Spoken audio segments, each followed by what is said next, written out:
என் இனிய பொன்மொழிகளே எல்லோருக்கும் வணக்கம். நம்ம எல்லாருக்குமே இங்கிலீஷ் பேசணும்ன்றது எல்லாருக்குமே பிடிக்கும். சரிங்களா?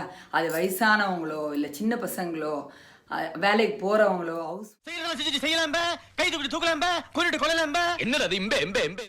யாருக்கு இருந்தாலும் இங்கிலீஷ் பேசணும்ன்றது ஒரு ஆசை இருக்கு.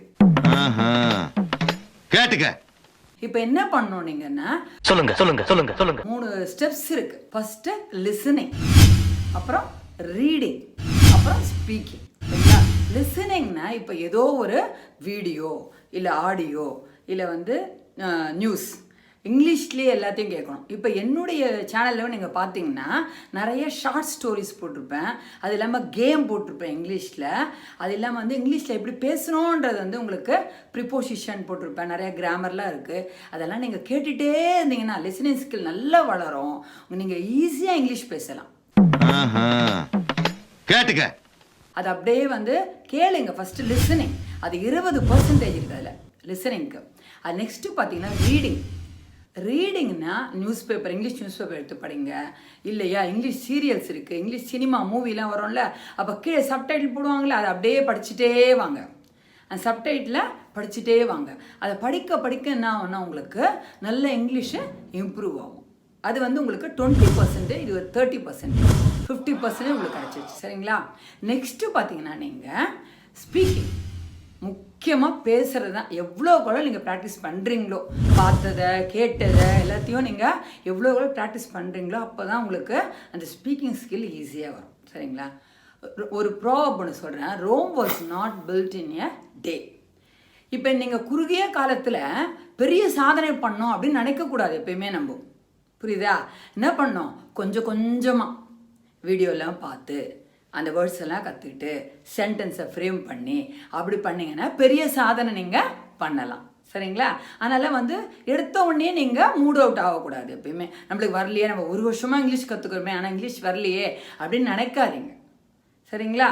Slow and steady wins the race. அதனால் ஸ்லோவாக கொஞ்சம் கொஞ்சமாக கற்றுக்கிட்டு இங்கிலீஷை சூப்பராக நீங்கள் பேச ஆரம்பிக்கலாம், எழுத ஆரம்பிக்கலாம். சரிங்களா? அதில் என்ன பண்ணுறீங்கன்னா யாரோ ஒருத்தரோட டெய்லி பேசிகிட்டே இருங்க. அட்லீஸ்ட் வேர்ட்ஸ் கற்றுக்கோங்க நிறையா அவங்ககிட்டருந்து. அவங்க எப்படி பேசுகிறாங்கன்னு அதை பாருங்கள். அந்த ஃப்ளூயன்சி உங்களுக்கு ஈஸியாக வந்துடும். நெக்ஸ்ட் என்ன பண்ணுறீங்கன்னா நீங்களே உங்களுக்குள்ளே பேசிக்கோங்க. நம்ம வீட்டில் உட்காந்துருப்போம், இல்லை ஏதாவது டிவி பார்த்துட்ருப்போம், இல்லை பெட்டில் படுத்துருப்போம்ல, அப்போ என்ன பண்ணுறீங்கன்னா நீங்களே உங்களுக்குள்ளே தமிழில் பேசிக்காதீங்க. அதை அப்படியே இங்கிலீஷில் பேசி பாருங்கள். என்ன நம்ம சொல்ல போகிறோம், நாளைக்கு போய் ஸ்கூலில் என்ன பேசலாம் ஃப்ரெண்ட்ஸுங்களோட, இல்லை கிளாஸில் என்ன பேச போகிறோம், இல்லை ஃப்ரெண்ட்ஸ் என்ன பேச போகிறோம், இல்லை அம்மா அப்பாட்ட என்ன பேச போகிறோம் காலையில் எழுந்து, அந்த மாதிரி அதெல்லாத்தையும் என்ன பண்ணுறீங்க இங்கிலீஷ்லேயே சொல்லி பாருங்கள். அப்போ ஈஸியாக இருக்கும். எப்படி இருந்தாலும் நம்ம தமிழ் பேசும்போது எப்படின்னா 4-5 வார்த்தை இங்கிலீஷில் வரதான் வரும். அப்போ உங்களுக்கு வேர்ட்ஸ் தெரிஞ்சிடுச்சுன்னு இப்போ கிளியராக இருக்குது. புரியுதா? ஆனால் சென்டென்ஸ் தான் தெரியல. நீங்கள் சென்டென்ஸ் பேச பயப்படுறீங்க. பயப்படாதீங்க. எப்போயுமே இங்கிலீஷ் பேசுறதுக்கு பயப்படாதீங்க. இப்போ சைக்கிள் ஃபஸ்ட்டு ஓட்டுறீங்க. சரிங்களா? என்ன பண்ண நேராக சைக்கிள் ஓட்டுறீங்களா ஃபஸ்ட்டு டேவே? கிடையாது. விழுந்து எழுந்து சைக்கிள் ஓட்ட கற்றுக்குறீங்க. அப்போ என்ன பண்ணணும், நீங்கள் தப்பாக பேசுங்க. ஃபஸ்ட்டு பயப்படாதீங்க. தப்பாக பேசிட்டு அதுக்கப்புறம் என்ன ஆகும், இங்கிலீஷு தானாக உங்களுக்கு அந்த ஃப்ளூயன்ஸு வந்துடும். பயம் போயிடும். சரிங்களா? தானாக நீங்களே கற்றுப்பீங்க. ஓ இது தப்பு, இனிமேல் நம்ம இதை கரெக்டாக பேசலாம் அப்படின்னு சொல்லிட்டு உங்களுக்கு தானாக வந்துடும். சரிங்களா? எப்பயுமே ஒரு லாங்குவேஜ், இப்போ தமிழே எடுத்துக்கோங்களேன், ஒரு லாங்குவேஜ்னா கொஞ்சம் கிராமர் முக்கியம். முடியல தலைவரே. ஈஸியாக கொஞ்சோண்டு கிராமர் சொல்லித்தரேன். ரொம்பலாம் கிடையாது, கொஞ்சமாக தான். சாதாரணமாக பி வேர்ப்ஸ்னு ஒன்று இருக்குது. சரிங்களா? அதை வச்சுட்டாவே நீங்கள் போதும். அதை மட்டும் எழுதி வச்சுக்கோங்க போதும். சரிங்களா? B verbs. பி என்னென்னா இரு, இல்லைன்னா இருத்தல். சரிங்களா? பி ஹாப்பி, சந்தோஷமாக இரு. பி காம், இல்லை பி குவைட், அமைதியாக இரு. சொல்லுவோம்ல இதெல்லாம், அமைதியாக இரு, சந்தோஷமாக இரு. அது be calm, be quiet. Be brave, தைரியமாக இரு. பி சேஃப், சேஃபாக இரு. சரிங்களா? இப்போ பி ஸ்ட்ராங், வலுவாக இரு. அந்த மாதிரி என்ன பண்ண பீன்னா இருன்னு அர்த்தம். இரு இல்லைன்னா இருத்தல். ஓகேவா? இப்போ இந்த பி வேர்ப்ஸை நம்ம பார்க்க போகிறோம். ரொம்ப ரொம்ப ஈஸி. இது கிராமர் நினச்சி பயந்துடாதீங்க. ரொம்ப ஈஸி. இந்த சென்டென்ஸ் அப்படியே எப்படி ஃப்ரேம் பண்ண, உங்களுக்கு வேர்ட்ஸ் எல்லாம் தெரிஞ்சிச்சு எல்லாருக்குமே. இப்போ சென்டென்ஸ் தான் கஷ்டம். ஆனால் நீங்கள் என்ன பண்ணுறீங்கன்னா ஃபஸ்ட் ஸ்டார்டிங் நான் சொல்கிறேன். இதில் ப்ரெசன்ட் டென்ஸ் இப்போ பேசும்போது என்னென்ன யூஸ் பண்ணுவோம் பி ஃபார்ம்ஸில்? ஆம், இஸ், ஆர் இவ்வளோதான் யூஸ் பண்ணுவோம். சரிங்களா? ஈஸி தானே? ஐ am happy, I am at home, நான் வீட்டில் இருக்கேன். இருக்கிறேன், ஆம்னா இருக்கிறேன். இருந்தால், இருப்பார், அந்த மாதிரி இருந்தார், இருந்தால், அப்புறம் என்னது இருந்தது. சரிங்களா? அப்போ என்ன வரும்? ஆம், I am at home. She is at home, she is in college, அவள் கல்லூரியில் இருந்தாள். சரிங்களா? அவள் கல்லூரியில் இருக்கிறாள். இருக்கிறேன், இருக்கிறார், இருக்கிறாள், இதெல்லாம் வரும். இருக்கிறார்கள்னா ஆர் வரும். நிறைய பேர் தே ஆர் அட் ஹோம், அவர்கள் வீட்டில் இருக்கிறார்கள். சரிங்களா? நாங்கள் வீட்டில் இருக்கிறோம், அப்போ we are at home.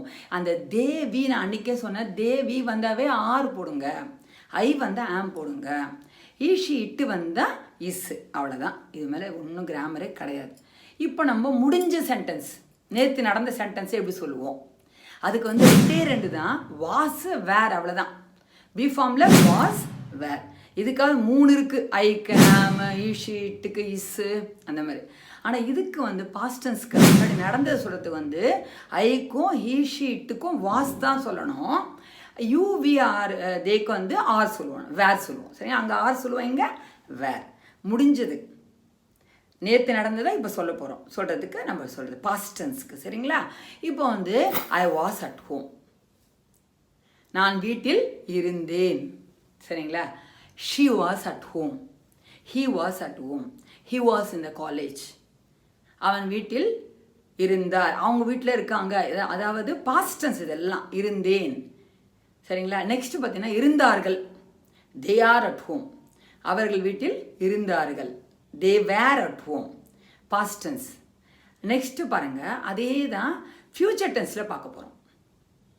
Next நாளைக்கு என்ன நடக்க போகுது அப்படின்ட்டு நான் சொல்ல போகிறேன். நான் வில் பி, எல்லாத்துக்குமே வில் பி தான்.